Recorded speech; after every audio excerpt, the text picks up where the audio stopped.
Joining us in the former is Wayne Flower from the Daily Mail. Mate, you've had an extraordinary last couple of weeks in that you've had a number of opportunities to follow the COVID pandemic story.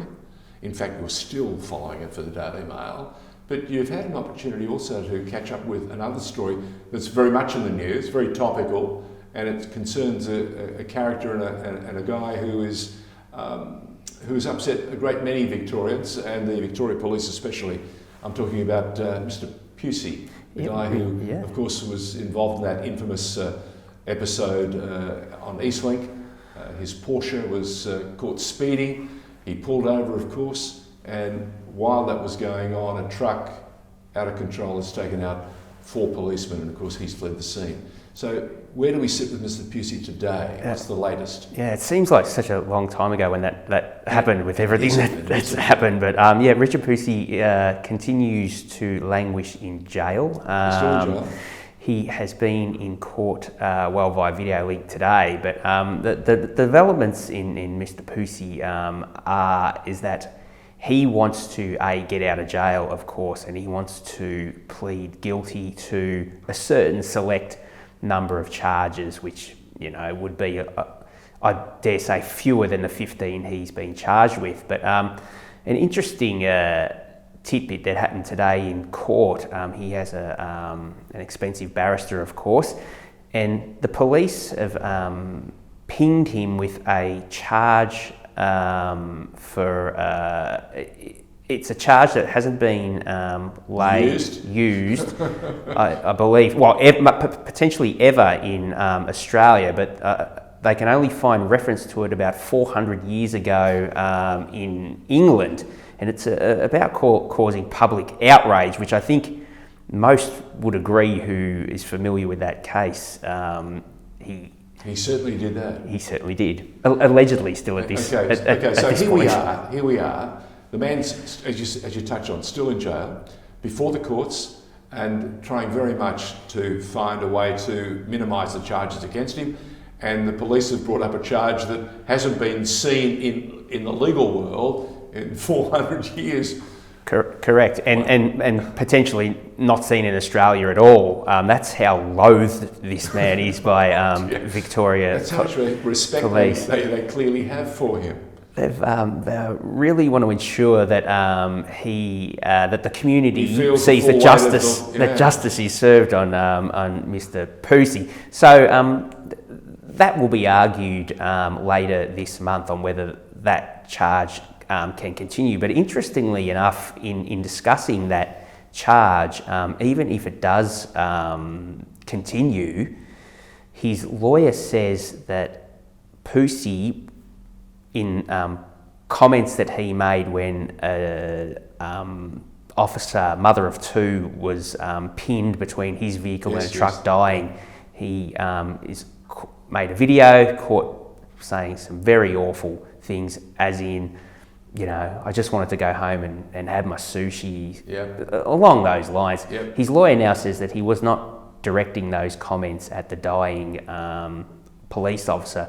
He was merely talking to himself. So that will appear to be his defence to that charge, should it proceed to a Mind trial. you, this has all been recorded anyway. So we have evidence of the man on tape or on video saying what he said at the time, whether it was to himself or to the dying police officer. That is something that will be established by the courts. Correct, it's all on video. It's on his own video, and it was on the police officer's video. Can you distribute some of this video to police and others in the following days?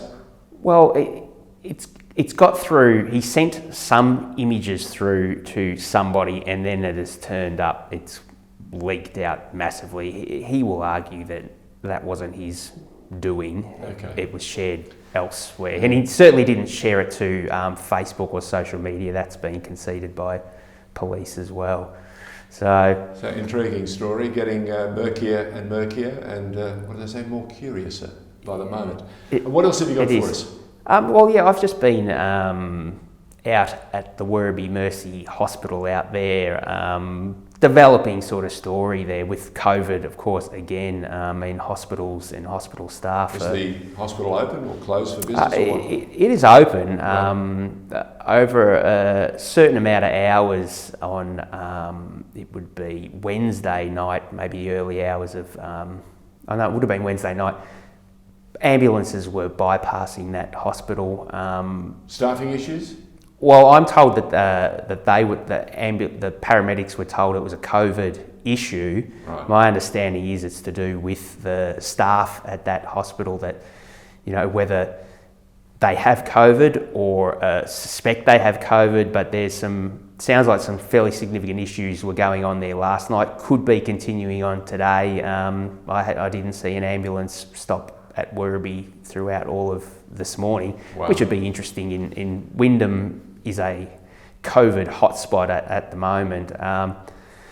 But you dare say that this is going to be a very ongoing issue for, I think, a lot of hospitals in you know, the coming days and weeks, with the number of cases that we're seeing. And we're hearing that the troubles with staff and having PPE and contracting the virus themselves. So I think it's a sort of a watch this space sort of issue with hospitals and COVID. Of course, we saw quite a few deaths in March at the Alfred and the likes with hospital outbreaks, so it's a bit of a concern. Look, the numbers appear to have settled a little bit in Victoria over the last few days.